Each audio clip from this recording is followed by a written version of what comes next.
셨습니다. 감사합니다. 할렐루야. 날씨가 갑자기 또 많이 추워지고 이제 본격적인 가을이 된 것 같아요. 환절기에 특히 우리 한나원 사님들 건강 감기 걸리지 않도록 조심하시기를 바랍니다. 사랑하는 여러분, 우리가 살면서 후회 안 해본 분 계십니까? 실수한 것을 후회하는 일들이 참 많이 종종 있죠. 무릎을 치면서 이마를 치면서 그렇게 후회한 일들이 종종 있습니다. 그 결정은 잘못된 결정이었어.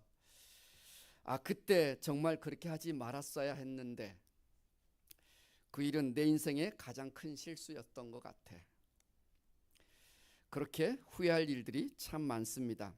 바른 길, 옳은 길을 가지 못하고 내 눈에 보기 좋은 대로 쉬운 길, 지름길을 가려다가 결국 큰 후회를 하게 되지요. 성경은 우리에게 하나님의 영적인 나실인이라고 그렇게 구별하여 말씀하시고 왕같은 제사장이라 그렇게 우리에게 말씀하심에도 불구하고 현실을 살아가는 우리의 모습은 그런 정체성과 거리가 먼, 아예 거꾸로 살아가는 그런 순간들이 참 많이 있죠. 죄와 세상의 유혹 앞에서 갈팡질팡하고 또 멈췄다 갔다를 반복하고 믿음의 연수 5년 10년 교회 다닌 지는 오래되었는데 여전히 내 믿음은 자라지 않아서 제자리 걸음만 반복하고 있고 하나님의 뜻에 정반대로 살아가고 길을 잃고 헤맬 때가 얼마나 많습니까?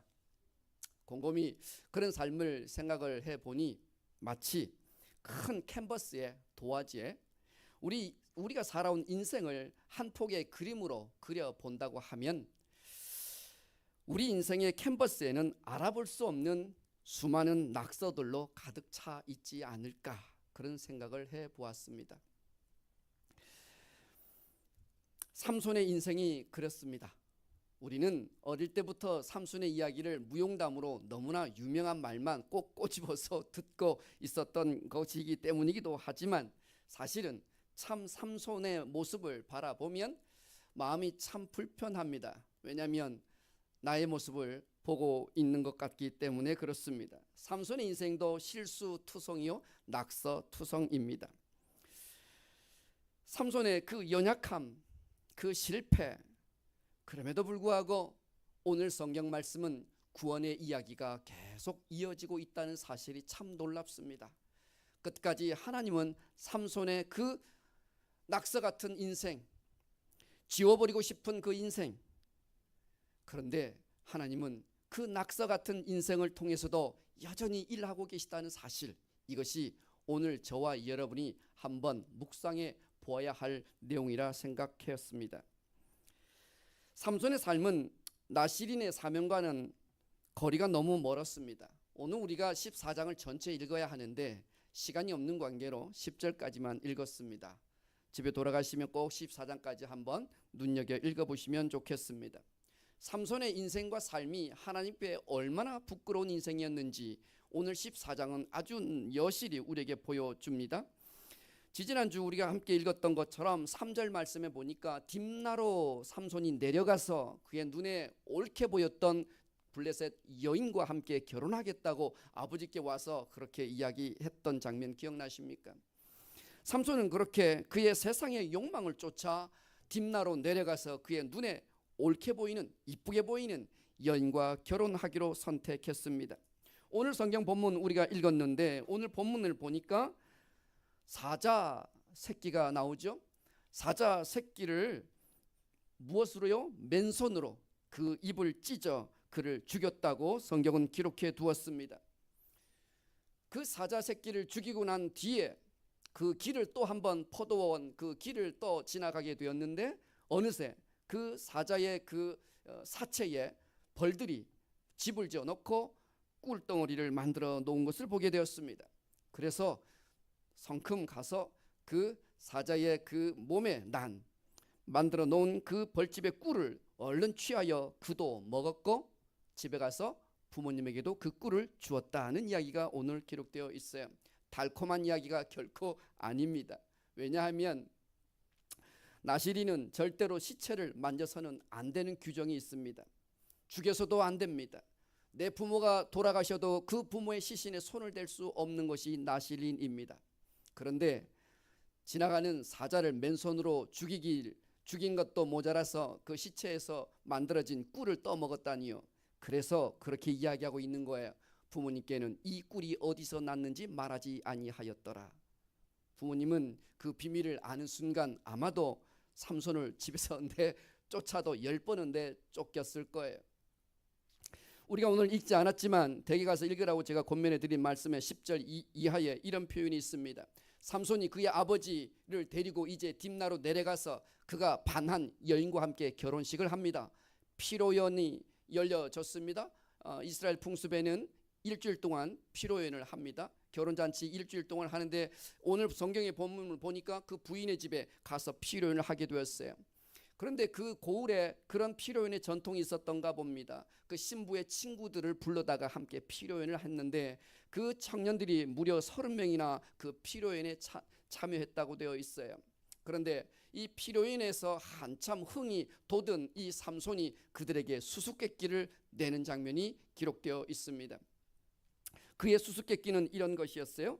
삼손이 낸 수수께끼를 그 들러리로 온 피로 현장에 온 30명의 청년들이 이 수수께끼를 마친다면 내가 그들에게 베옷과 또 겉옷을 30벌을 줄 것이고 너희가 그 수수께끼를 풀지 못하면 너희가 나에게 그 옷을 나에게 주어야 한다라고 하는 내기 수수께끼였습니다. 그런데 재미와 흥을 돋구는 수수께끼의 수준이 아니라 사실은 사람의 목숨을 내건 도박과 같은 수수께끼였습니다.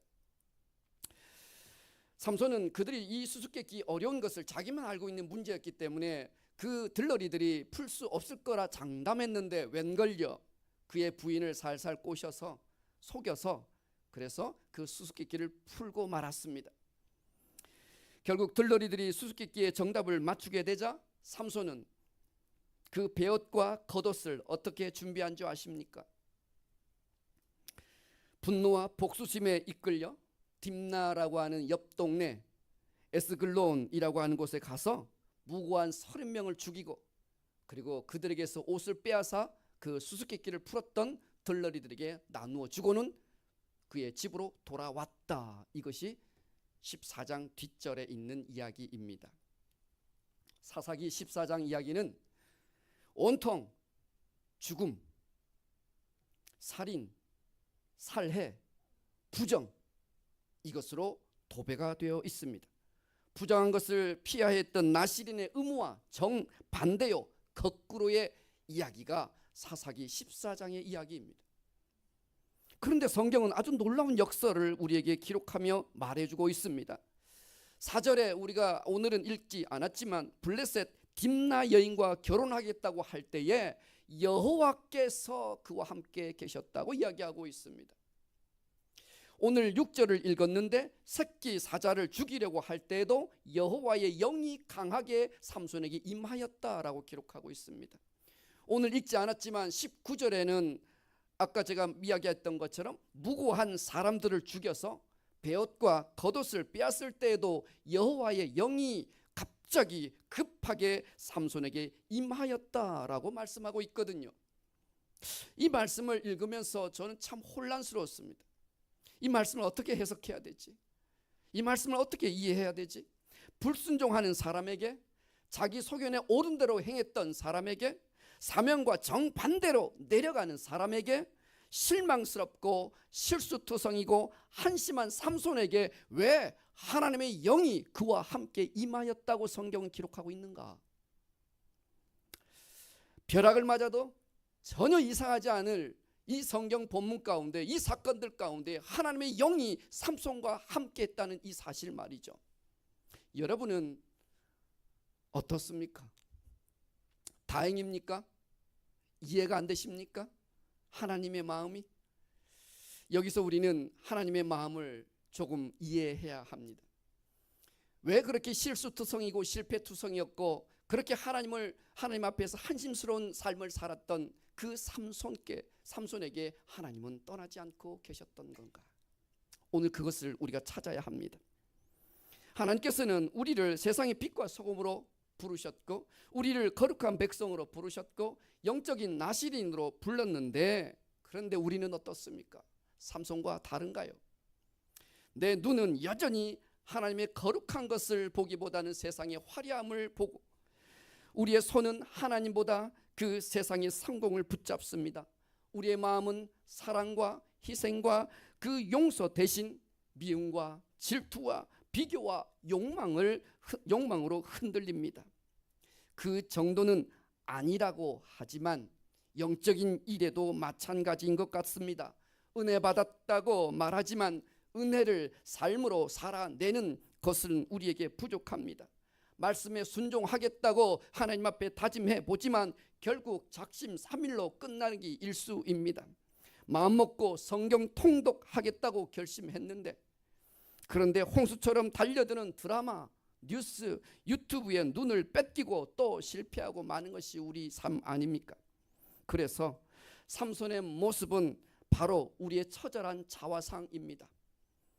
이 시대를 살아가는 불완전한 나실인들의 고백과도 같습니다. 그럼에도 불구하고 하나님은 실패한 삼손의 인생을 사용하십니다.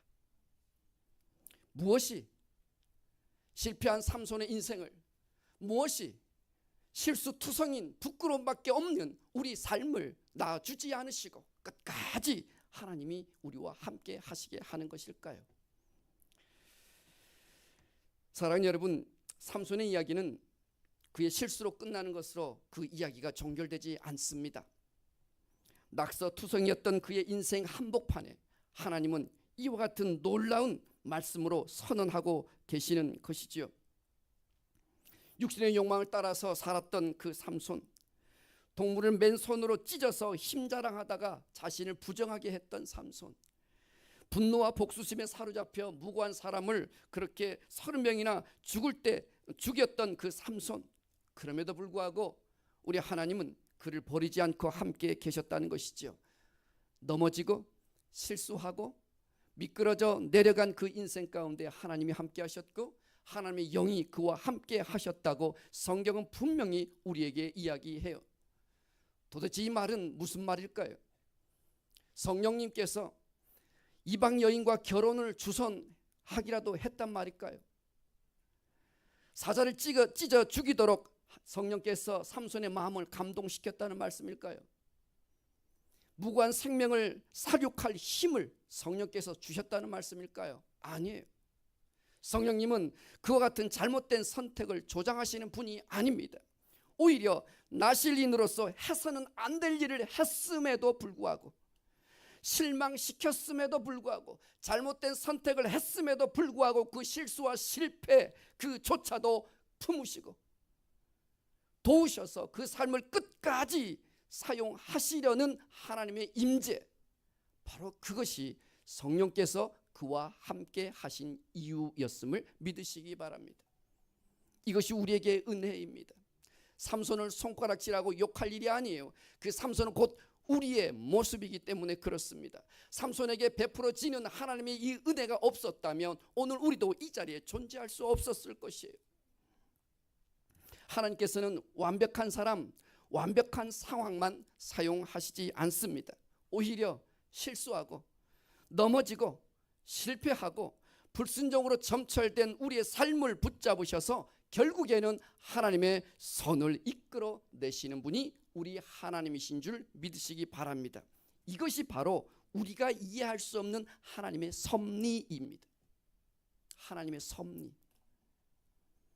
섭리라고 하는 것은 하나님께서 당신의 자녀들에게 그들의 삶 속에 직접 개입하셔서 돌보시고 가르치시고 이끄셔서 결국에는 하나님의 절대선, 하나님의 뜻과 계획을 반드시 이루시는 것, 이것이 바로 섭리라고 하는 것입니다. 우리가 보기에는 실패 같고 손해본 것 같고 또 엉켜버린 인생 같지만 그 속에서 일하시면서 여전히 하나님의 그 선하신 뜻을 우리 인생 가운데 이루어 가시는 분, 그분이 바로 섭리하시는 하나님이십니다. 성경에는 이와 같은 아주 대표적인 이야기들을 우리에게 소개해주고 있습니다. 요셉의 인생이 그렇습니다. 요셉은 형제들에게 버림을 받았죠.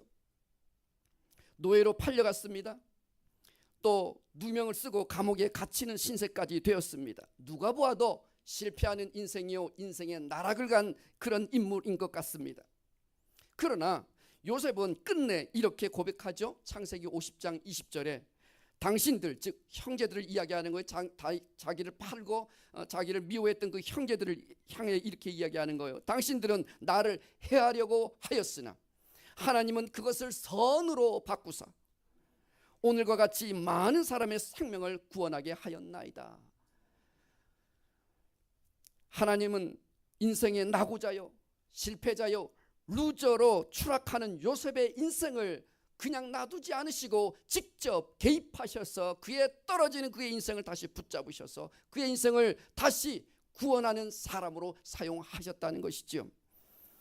한 민족을 살리는 구원의 도구로 요셉을 하나님은 사용하신 것입니다. 바로 그것이 하나님의 강권하시는 섭리이십니다. 주권적인 섭리이십니다. 일방적인 섭리이십니다. 베드로의 인생은 어떻습니까? 베드로는 예수님을 사랑했지만 위기의 순간에 예수님을 모른다고 배반했던 수제자 아니었습니까? 나는 그 사람을 모릅니다. 나는 그 사람의 제자가 아닙니다. 그렇게 3번이나 부인을 했을 뿐만 아니라 심지어 저주하고 그리고 맹세까지 했던 사람이 바로 베드로였습니다. 그렇게 3번을 부인하는 순간 닭이 울죠. 그리고는 그의 눈과 예수님의 눈이 마주치게 됩니다. 예수님의 눈과 베드로의 눈이 그렇게 마주치는 순간 베드로는 그 주님 앞에 그만 무너져 내리고 말죠. 절망 속에서 눈물을 흘리며 주님을 떠나게 됩니다. 그런데 어떻게 되었습니까? 부활하신 주님께서 베드로에게 다시 나타나셔서 이렇게 말씀합니다. 베드로야, 이들보다 나를 더 사랑하느냐? 네가 나를 사랑하느냐? 주님은 베드로에게 그의 실수를, 그의 실패를 지적하지 않으십니다. 그를 정죄하시지 않습니다. 도리어 그 죄를 덮어주십니다. 무너졌던 그 삶 위에 또 다른 새로운 사명을 그에게 부여해 주십니다. 내 양을 먹이고 내 양을 치라.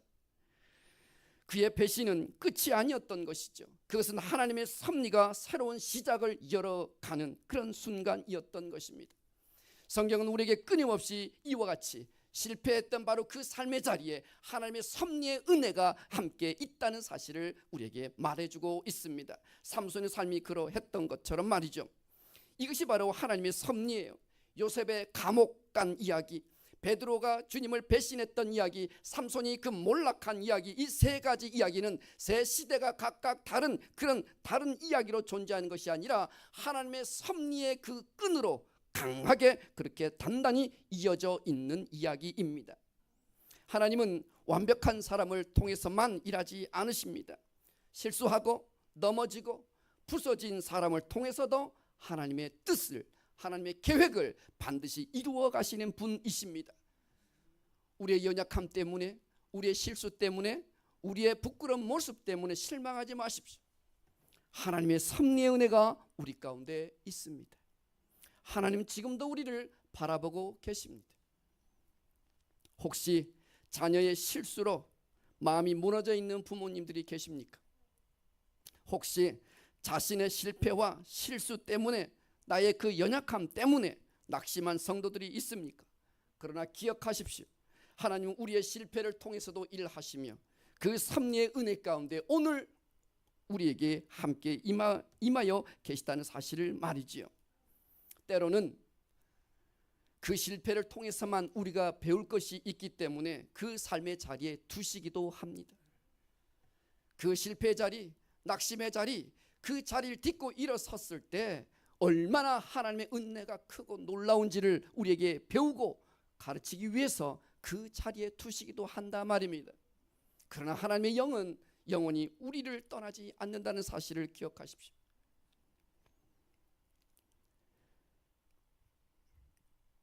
우리의 인생이 낙서투성이어도, 잘못되었어도, 내가 실수했어도 우리 하나님은 그 낙서조차도 명하로 완성하시는 분이심을 믿으시기 바랍니다. 제가 이 말씀 묵상하는데 유튜브에 예전에 보았던 영상 하나가 기억이 났어요.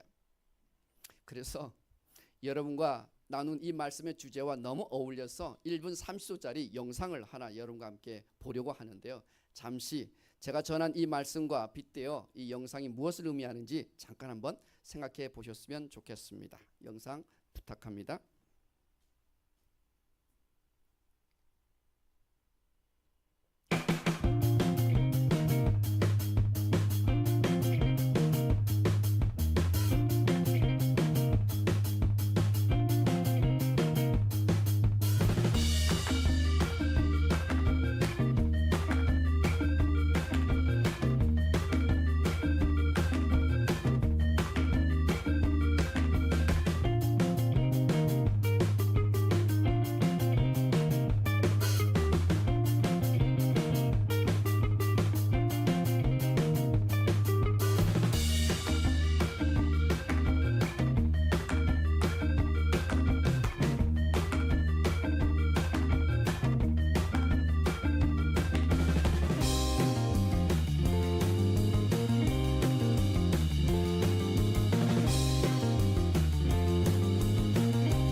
네, 잠시 멈춰주세요.